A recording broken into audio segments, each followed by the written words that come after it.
Nous allons passer maintenant à l'étape, on place ce plafond. Alors pour cela, j'ai besoin de plusieurs choses, forcément du lambris. Alors pour ce petit travail, je vais utiliser cette scie, mais comme vous le voyez, précédemment, j'ai utilisé pour couper un petit morceau de carrelage. Donc je vais changer cette lame. Je bloque l'arbre. Bien retenir que sur ce type de machine, c'est un pas inverse pour dévisser. Si vous allez dans l'autre sens, forcément, vous allez serrer, serrer, serrer, et vous n'obtiendrez aucun résultat. C'est très simple à changer, il faut juste un peu de patience. Clac, clac.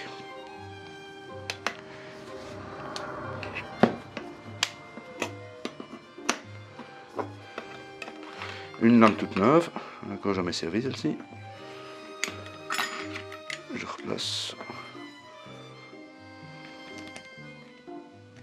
Et là, dans le sens inverse des aiguilles d'une montre, forcément.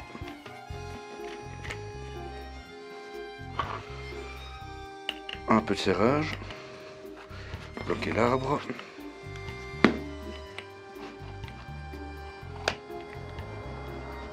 Voilà, faut pas serrer trop fort non plus. Alors, j'aurai également besoin des clips à lambris, de clips de départ, d'un chasse-clou. Alors je vais soit utiliser le petit, en fait ça permet de mettre le clou ici à l'intérieur et par pression ou une frappe de marteau, on va pouvoir enfoncer le clou aisément.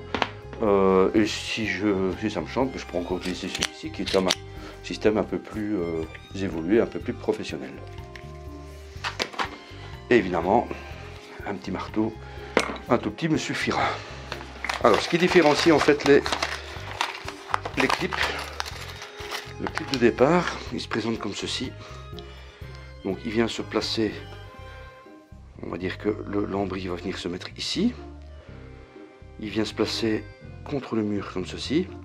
Et on vient mettre la première lame. Et c'est ceci qui va permettre l'accrochage du premier lambris. Ensuite on passe au clip à lambris proprement dit.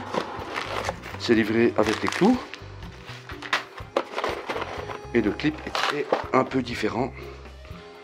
Donc en fait ça vient le lambris vient se placer ici et on vient fixer le clou par ici, ou on peut même agrafer sur une agrafeuse électrique, c'est parfois plus facile.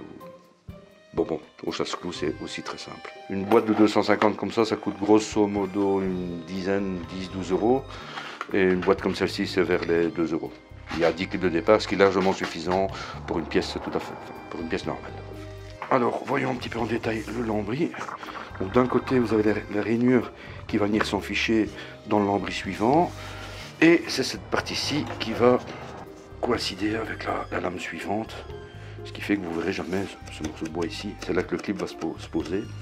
Et voilà, je vous montre aussi comment se pose un clip. Il faut bien imaginer que, bon, ceci c'est la partie invisible, donc au plafond, et le clip vient se placer de cette façon. Une fois qu'il est posé, on vient juste clouer ça ici et ça bloque le système. On en met en général tous les 40 cm. C'est un petit peu comme un parquet. Pour laisser un peu de dilatation tout autour, je laisse en général 4-5 mm sur tout l'ensemble du pourtour. Ce sera de toute façon masqué ici par une moulure de finition.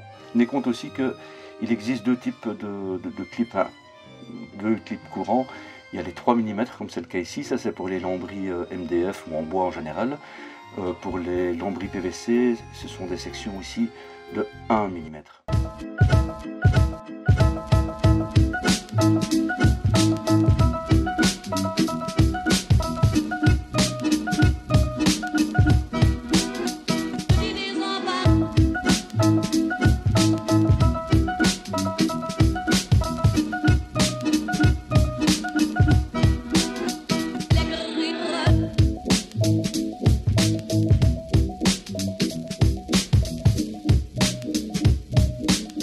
Bon, il va falloir penser aussi à prévoir les trous pour tout ce qui est éclairage principal.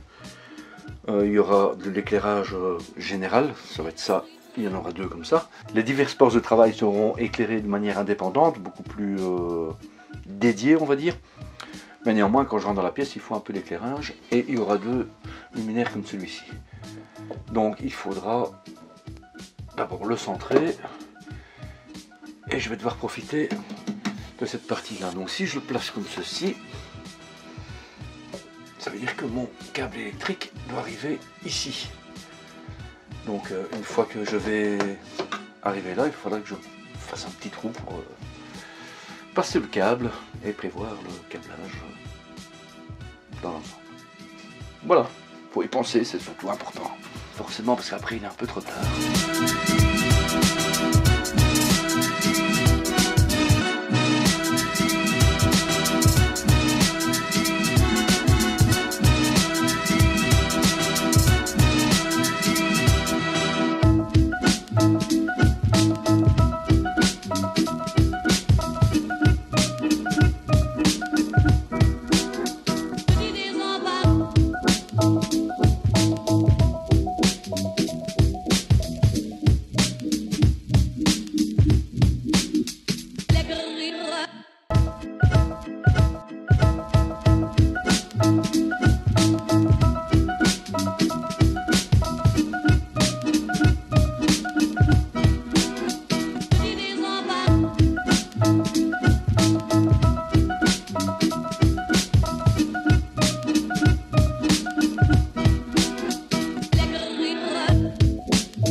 Voilà, les luminaires sont en phase d'être placés.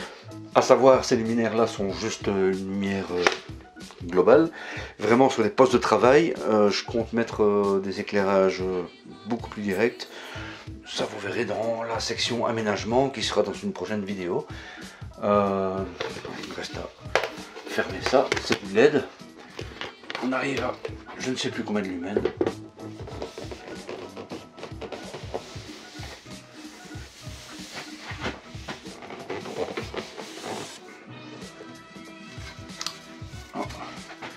Et la petite baguette de finition.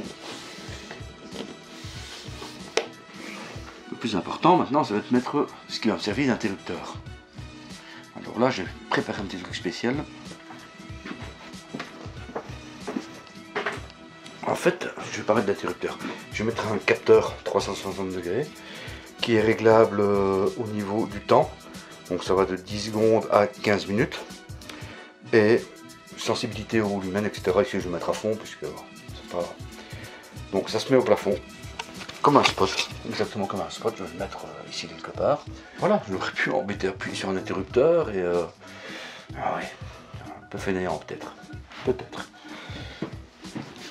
ou geek. L'arrivée de courant est là.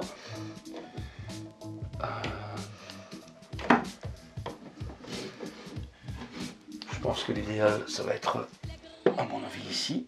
Le tout de contrôler que j'ai pas de contrainte. Ok. Là, si je fais ça ici, c'est bien.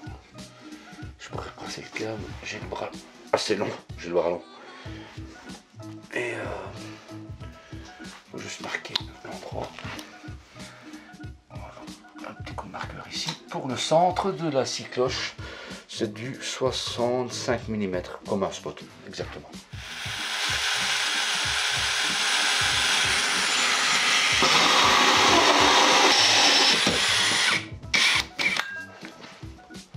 Coucou, viens ici. Bon, donc, finalement, poste là. C'est pas grave. Attention, il va faire tout noir. Fusible et débranché.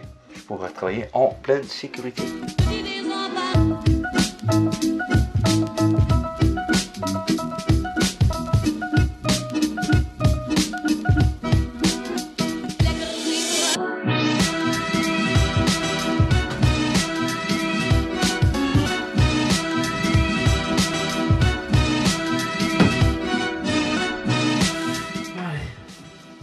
C'est bientôt fini. Sur cette pente bleue. couché ça. 72 le matin.